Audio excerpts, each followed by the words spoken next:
Okay. Nobody's going to see a thing at all. From here, I can see it because I know it's there. But in 10, 12 steps from here, it'll be visible.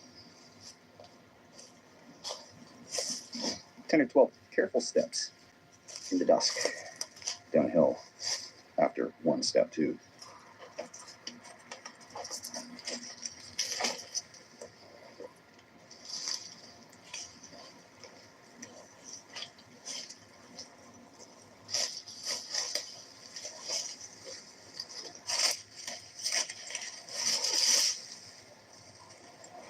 I'm going to clear off a sitting rock because everything else is pokey and probably anthills or something. So,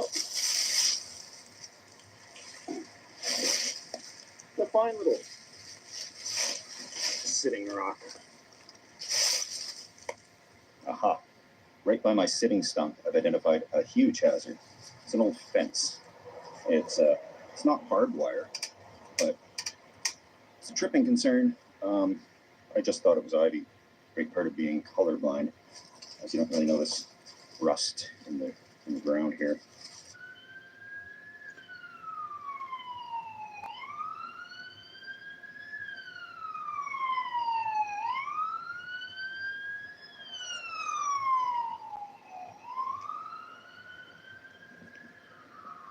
Big shout out to the first responders. That's all I can say.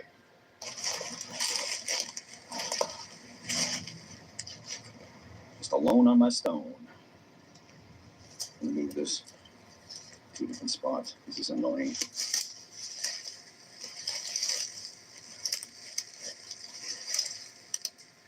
Oh, I thought this would be easier.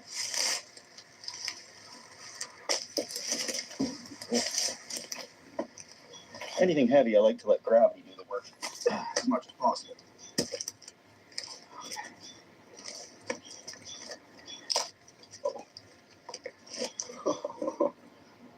Sweet. Doesn't get better than this.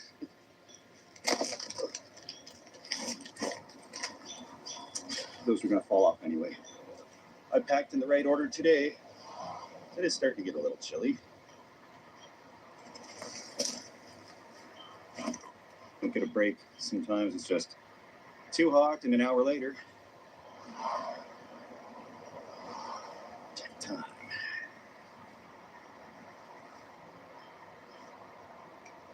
I got the other one that zips onto this one too, just in case. It's getting real dark real quick, so I've put my backpack right along this whole fence. I'm just going to stay this side of it, not get too close to the other side. I would really hunker down here, basically on this rock, until I go to bed in the hammock. And that's the safest thing to do. Just a little more of this dog walking hour. Once it really gets dark, I tend to relax a little bit more. I know I need a light to kind of see things, but I don't use a red light, and I get this a lot, that I should be using a red light because it's stealthy, but I'm colorblind. And like, to me, I can't see really much at all with a red light on. So I'd have to have it so bright in red light. Yeah, I'd look like a lighthouse or something, like a beacon or a flare. By the time I could actually function with that, possibly, a green light or something that's not white might work to my advantage. Let me know if you know anything about that. But red is unfortunately a no-go for me. So I have my flashlight. I try to cover it up a little bit so it's not quite so bright, and I don't shine it directly towards anything. So there's just kind of an ambient glow, which shouldn't be too big of a problem here. I think this is going to be great. What could go wrong? Stealth camping is really boring when you find too good of a spot. And this is too good of a spot. I know there's no way I'm going to get caught here, so we're just going to have a good time here.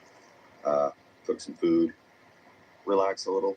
I can't imagine doing this without a cell phone because literally in between shots, I'm reading news articles. There's not a lot to do here. Not a lot to film either because it's so dark. I'll find better spots, but I figured this one being so close to the road would be risky enough to be amusing. Anyway, I found some chicken breaded cutlets with cornflakes. I'm gonna cook those up. And there's only one thing to cook that is so convenient. I just have coleslaw and potato salad for accompaniments. And yeah, I'm not gonna mess around with that spark starter on this little stove because it takes a lot of clicks before it goes, and see, so much more safe and